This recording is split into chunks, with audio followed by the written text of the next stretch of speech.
Sgibs. Yep. Blitz-wise, you're a guy that likes to send heavy pressure. Yes. Where I'm a guy that likes to play more passive style pressure. Yes.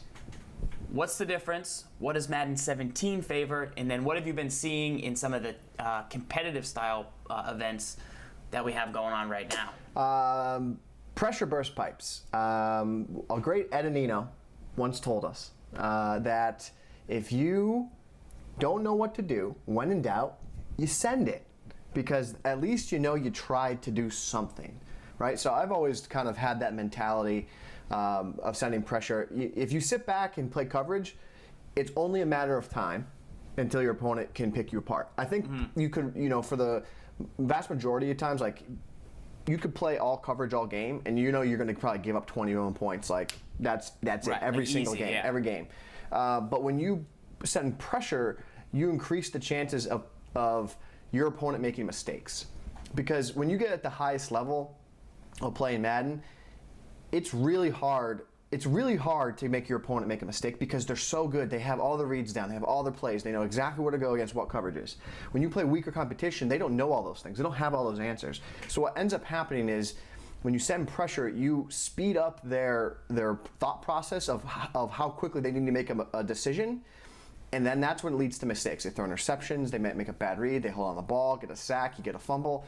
So the idea of sending pressure is to force your opponent into making a mistake. That is the main objective of sending pressure. Make them mess up their read, uncomfortable, and then make a bad mistake. The other good thing about pressure is the numbers game. We always talk about the numbers game in the run game. We always say you want to pack the box. You want to make sure you have more defenders in there than you have, blockers.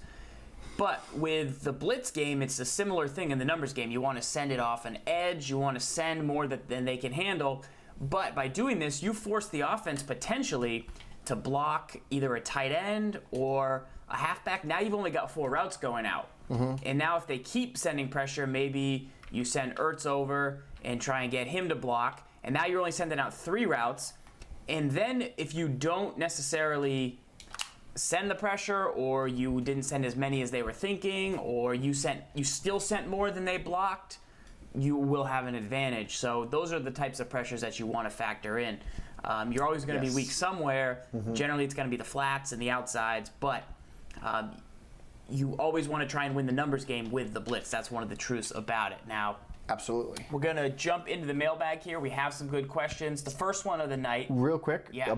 The idea about pressure is your job is to isolate someone on the offensive line to not block somebody. That's like the main idea, like when you're trying to overload. So for example, in this instance, when you look at the way we have our defense set up, we're trying to isolate the center. We're trying to make the center decide, like with slide protection, should they go left or should they go right?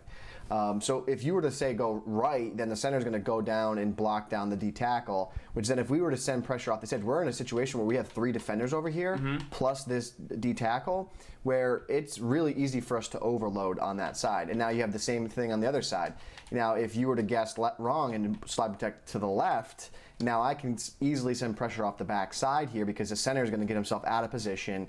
In this instance, he comes through the B gap. But the idea is like you want to isolate somebody, and it's usually the center in Madden, and then there's also like the weak side tackle. Those are the 2 guys like you kind of try and isolate. Yeah, if you can get them to stand up and not pick up any pressure, then you know you're doing a good job, because then you're winning the numbers game, because you got one guy on the offensive line potentially not knowing his assignment, not knowing who to block. Do you think that's the most important thing about blitzing? I know we said a couple times, but blitzing, there's no difference between blitzing and the way you look at the run game. It's all about numbers. Like in order to get effective pressure blitzing, you need to send more defenders and they have people blocking.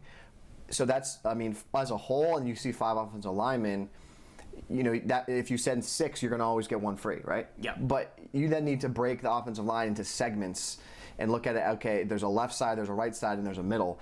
How do you overload the left side? Because the guard and the tackle, they, for all intents and purposes, they're not playing the left side of the field.